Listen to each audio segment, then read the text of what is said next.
Which of these humanoids will rule them all? Today on AI News, we're comparing the newest robot breakthroughs for you to decide which you'd invest in, starting with the latest from Figure, showing several of its next-generation humanoids roaming through their California headquarters. And in just a moment, I'll show you what Figure's CEO said about this year, as well as the future of Generation 3. But before that, let's watch this again to see just how many robots they have here. We can see two walking, one in white, one in black. And then in just a moment, we'll see a third in white. There are 3 or 4 on display cases on the walls. And here's Figure's CEO discussing the timeline for robots building other robots on moonshots with Peter H. Diamandis. We will put robots on our Baku lines this year, and then phasing humans out of there will be a combination of getting more robots there and doing more high volume automation. And then, we will be at a point, I hope in 24 months, where all the robots will build all the robots. Then he reveals Figure's upcoming home deployment schedule. I think by end of year, we will be able to put a robot into an unseen home and be able to do fairly long horizon work. In 2026, we launch a robot to do end-to-end homework, in alpha testing, in my home. I think I just want a robot in my home I can talk to, remember things, talk to my kids. My kids come home sad from school or something. I want the robot to understand that, have the EQ, self-awareness to see that, talk to them. I think all of this is something we're spending more time on now internally. And he says superhuman speed and agility is coming. We basically have another 3 to 5x in terms of speed and the actuators that we can run. The software is not enabling because it doesn't know how to do it yet. So we can run 3 to 5 times faster than what you saw today, because we get the whole body to run. We look at it in terms of radians a second. Maybe we traditionally look at RPMs. We look at radians a second here. We have another 3 to 5 times headroom in the actuators that you're seeing now. Leading to robots performing surgery this year? 2026 we'll be able to do from a hardware work what surgeons can do. I feel pretty confident by the end of this year you'll have a hardware system that you could basically, if you could teleoperate or something like that, you could basically be able to do real surgery. He also predicts the future of AI automation in the workplace. I think it's relatively straightforward to think that every human should have a humanoid to do all your work, and then we should have maybe an order of 5 to 7, maybe 10 billion in the commercial workforce. If we could solve a general purpose humanoid robot today that could do everything you wanted, I think we should have 1 billion today. And even using humanoids in space. I think we really love to run in space.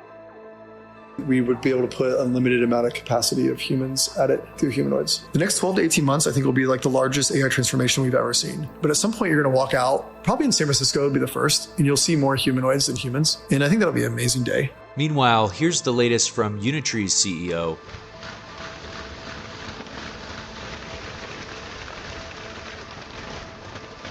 It'd be interesting to know how well choreographed these performances are. Would this work on any wall or just this one? Plus, they also released this video of the G1 doing swarm acrobatics. And they say that this is not AI generated. Many people online have been saying that most of these demos are fake, but comment down below whether or not this looks to be completely authentic. So it looks like robots are either moving in the direction of performative entertainment or hands-on real-world tasks. Make sure to comment down below which you would prefer. Meanwhile, researchers from NVIDIA as well as various universities just unveiled a groundbreaking generalist robot world model called DreamDojo, which has been developed to understand and simulate complex physical interactions, dexterous control, and real-world dynamics. So DreamDojo learns its comprehensive physical knowledge by first pre-training on huge human video datasets using continuous latent actions, which is a clever proxy to handle unlabeled videos. Then it does post-training on smaller target robot embodiment data with precise continuous robot actions, but all of it hinges around the DreamDojo HV dataset, which is the largest video dataset ever used for world model training, with 44,000 hours of diverse egocentric first-person human video, which is 15 times longer duration and 96 times more skills and 2,000 times more scenes than the previous biggest dataset for this purpose. So because of this, it covers a huge range of everyday environments, thousands of objects, and complex human behaviors, from grasping and pouring to folding, assembling, and even handling cluttered real-world scenes, which gives the model broad, human-like physical intuition. So after post-training, DreamDojo then generates highly realistic action-conditioned video rollouts for multiple humanoid or generalist robots like the GR1, G1, AGI Bot, and YAM. So when it comes to results, they're pretty clear, as DreamDojo dramatically outperforms previous baselines, and thanks to its massive human data pre-training, it handles contact-rich, precise interactions much more realistically. And in terms of real-time performance, DreamDojo achieves fast real-time generation at 10 to 11 frames per second, which enables smooth, long horizon rollouts up to 1 minute long simulations without sacrificing any quality. And some of the downstream applications include DreamDojo being able to be used for teleoperation, allowing humans to use telepresence to complete real-world tasks remotely. Plus, it enables reliable policy evaluation and simulation and model-based planning. Altogether, by leveraging human-scale video data instead of robot fleets, DreamDojo paves the way for a truly general-purpose robot world model, better generalization to new objects and environments, faster robot development, and progress towards open-world, dexterous humanoid robotics at scale.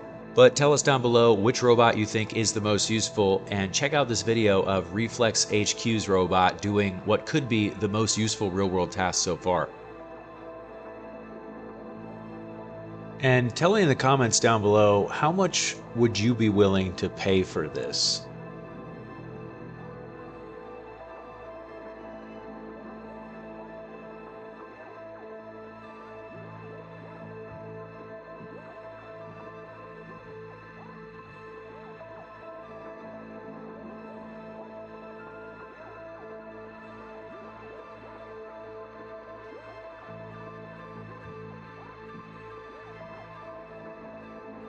And here's the robot working in a factory, and in just a second you'll see it working with a human as well.